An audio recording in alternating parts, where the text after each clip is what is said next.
now I will introduce Virginia Bazán-Gil and it is López, both from RTVE. Virginia is head of the Archive of Innovation Projects, and it is a documentalist, audiovisual, and a specialist in digital verification. So I think it segues very nice from, I love Notepad and copy and paste as we talk AI and innovations. It's just perfect. So it is in Virginia. Over to you.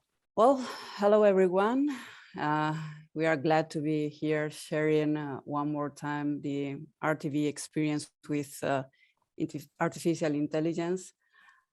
Well, we started dealing with AI in 2017. At that time, the RTVE University of Zaragoza chair was created, and this chair is dealing with AI, of course, and big data applied to media archives.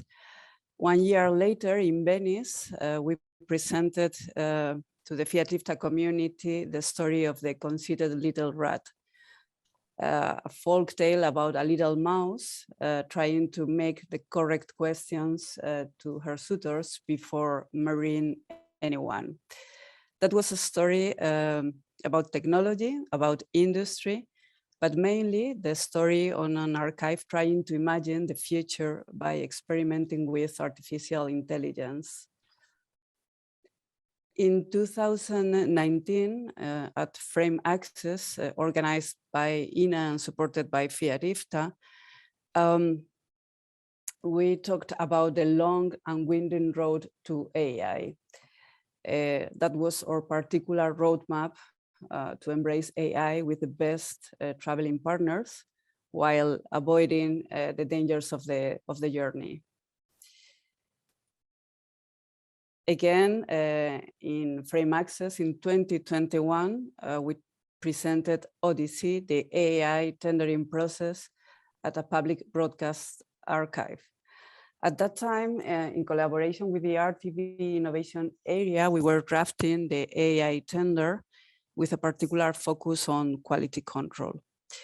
After that, in the 2021 Fiativta conference, we sold the project as it was at that very moment. Apparently, the mouse got married and the road to AI drove her to a new and desired land. Happy ending, you may ask. Well, in hindsight, our little mouse did not have a clue of how hard it can be or it can get when your dreams come true. When a public broadcaster archive finally awards a tender, then is when the hard work really starts. And here we are.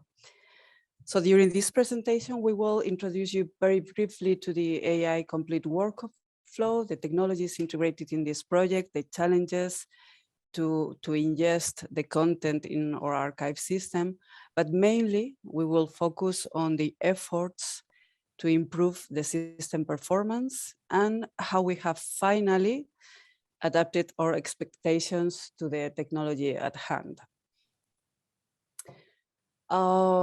The main goals of the project were and still are creating automatic metadata for 11K hours of content in 2 years. And we are talking mainly about original interviews and content coming from the Film News Archive from between the 60s and the late 70s. And from a technical point of view, the goal was preparing the archive management system to receive automatic generated metadata regardless of the AI provider. And that's the really relevant side of this project. So what we requested was a cloud service provided by a supplier using their own technology or integrating third-party technology. The service has to meet quality criteria during the whole project, during these 2 years. And that's why we have the right to change the AI tools if the quality decreases or if the technology improves. That's why we are all the time testing and calculating where's and there's and etc. And of course, contents that do not pass the quality control won't be ingested in the RTVE archive. We defined this project in 2 phases. The setup phase started in May to October 2021. During this period, the platform for quality control was set up. The workflow between the archive and the service provider was defined, and we processed more than 160 hours of different content just to check and to, to make some decisions. And now we are in the service phase. It started in October 2021 and will last to September 2022, extendable to September 2023. And currently we are processing around 300 hours weekly. Nothing new here. The functionalities that we required were speech technologies, speech text, speaker segmentation and diarization. We also asked for natural language processing, name and entity recognition, the usual suspects like persons, places, organizations, but also dates and events and products, and keyword extraction and automatic classification. As for artificial vision, we requested facial and identity recognition, OCR, from labels or subtitles, scene identification, and object recognition. We are applying artificial vision only for 20% of the content, mainly because we are not, we have no previous experience on this field, so we have decided to start small and then grow a bit. Well, this is the funniest part of the project, the workflow, the AI workflow. We have here 3 main actors, which are the RTVE archive, BSN, the integrator, and Ethic Media, which is the AI provider. So everything starts in the archive system called ARCA. Here, our archivists retrieve and select the content, and using a special gateway developed for this project, the content is sent to an FTP together with an XLM with some metadata that is relevant for some processes afterwards. All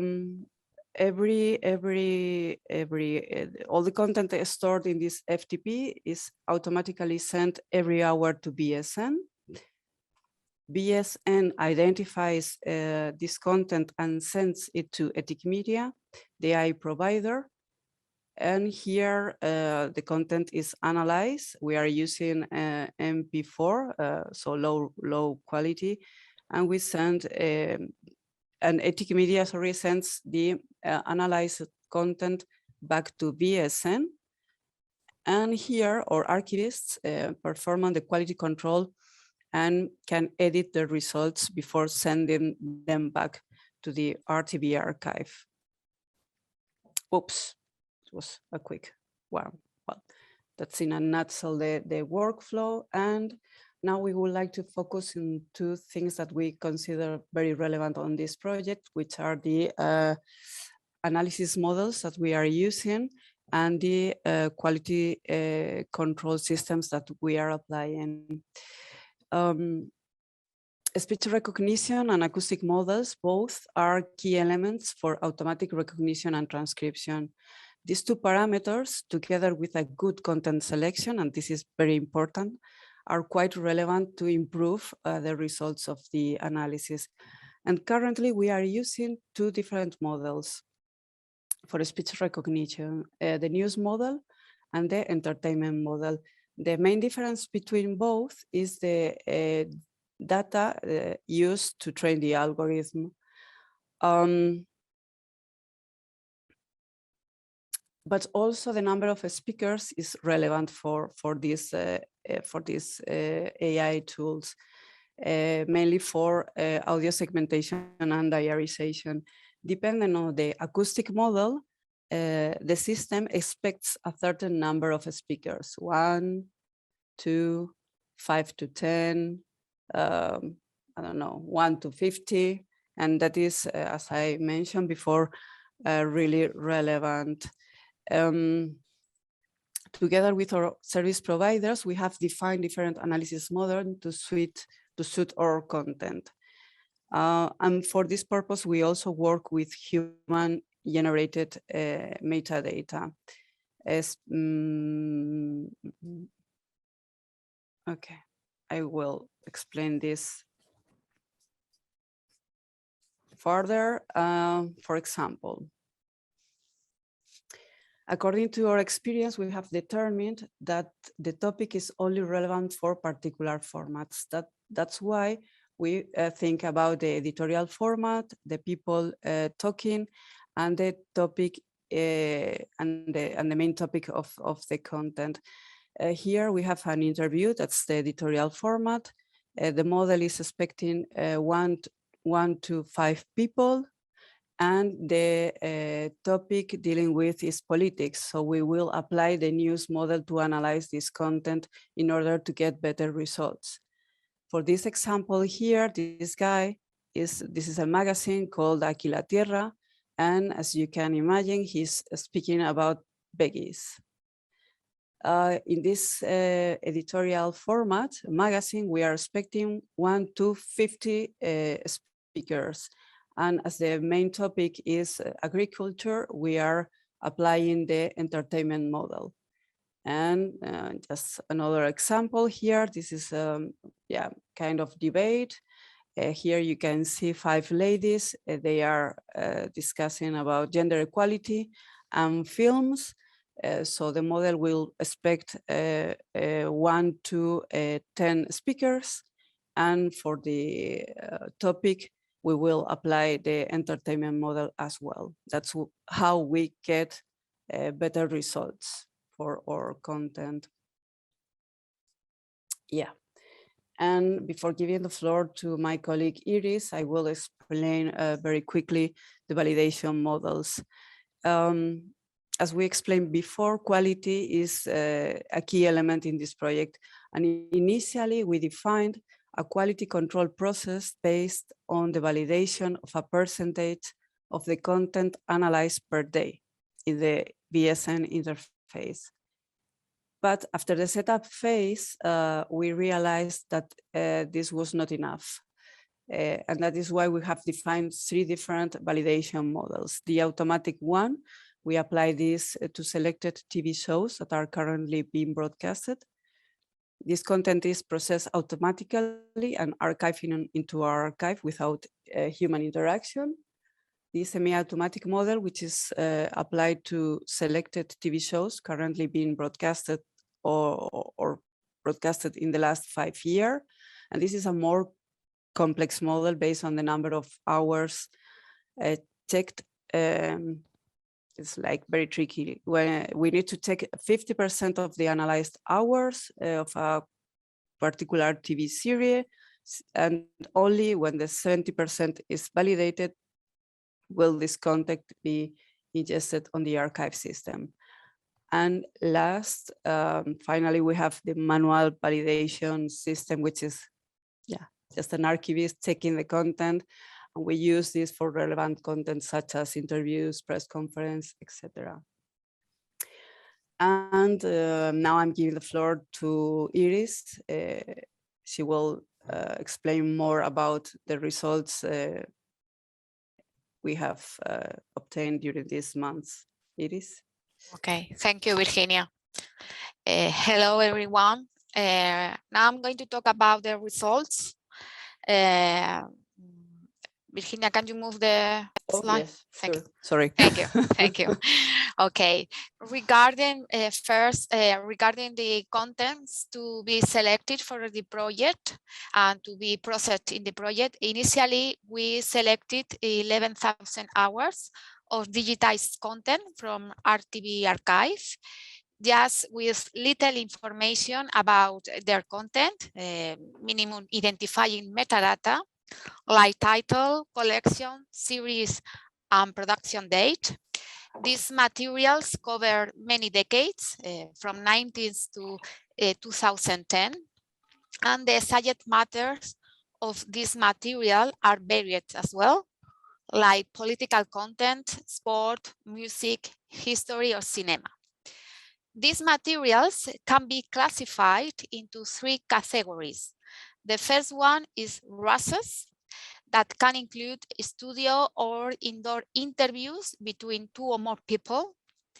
The second one is broadcast content, that they are generally current affair programs, news programs, sport programs, bullfighting broadcasts, as well as magazines. And these programs can also include indoor interviews and debates. And the third category is materials from the film collection. That includes broadcast content and RASes in film format and transferred to videotape in the 2000s. They are generally in black and white.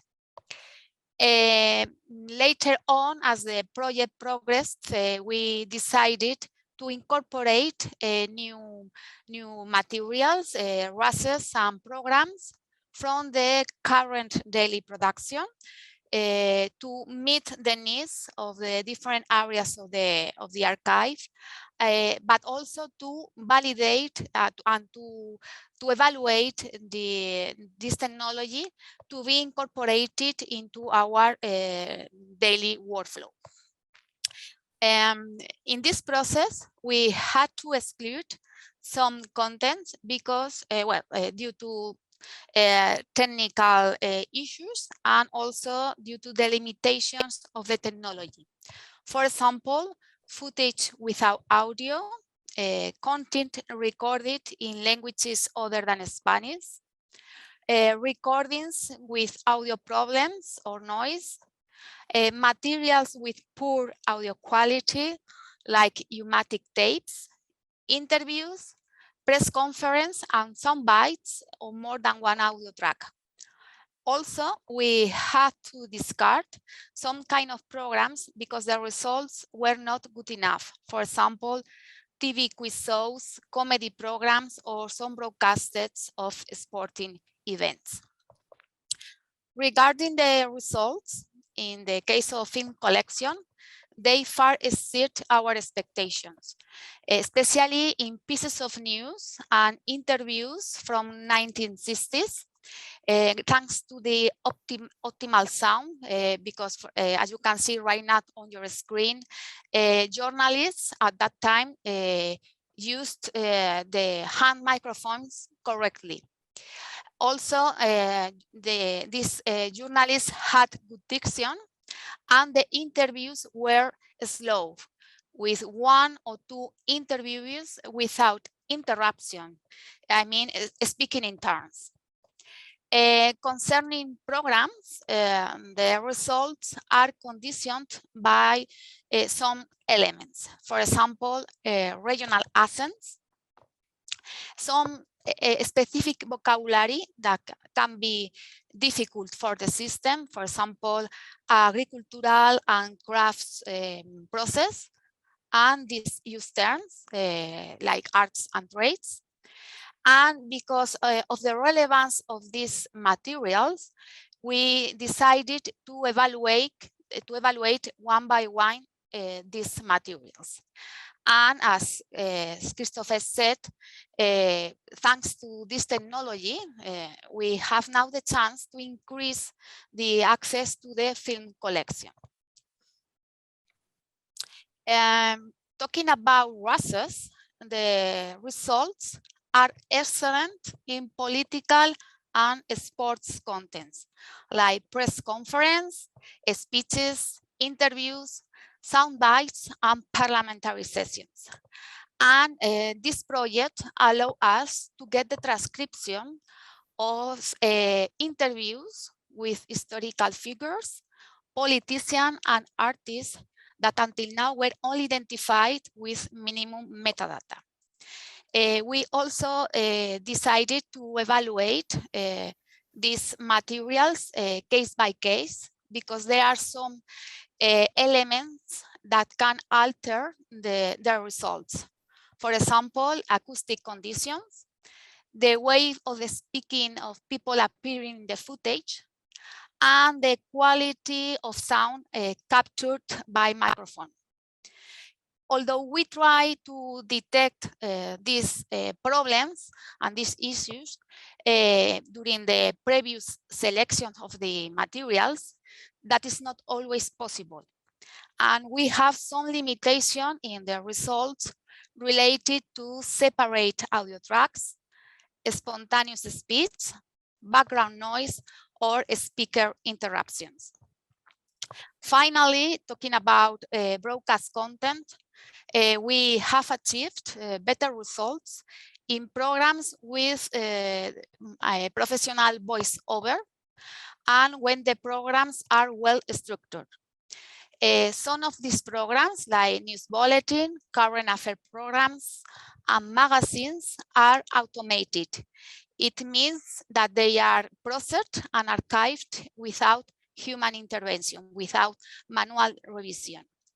And we have to come to the conclusion that the topic, the subject matters, are relevant for the results in this kind of materials.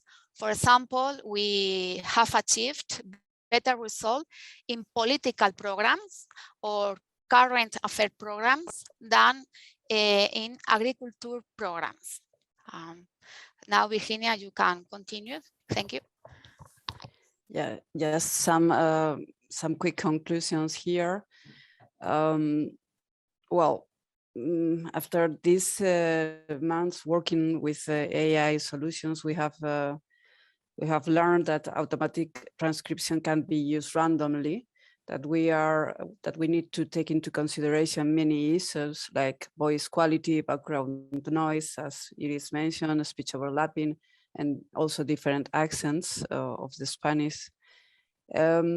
We also know that content classification and keywords extraction and entity recognition needs to be improved, and the plan is using keywords detected to establish stronger connections between categories and keywords, but also using context and semantics, which is something really, really relevant. We also know that speaker diarization is not a solved problem from a technical point of view. And last but not least, neural networks required great volumes of content to learn. And the archive cannot improve the system performance.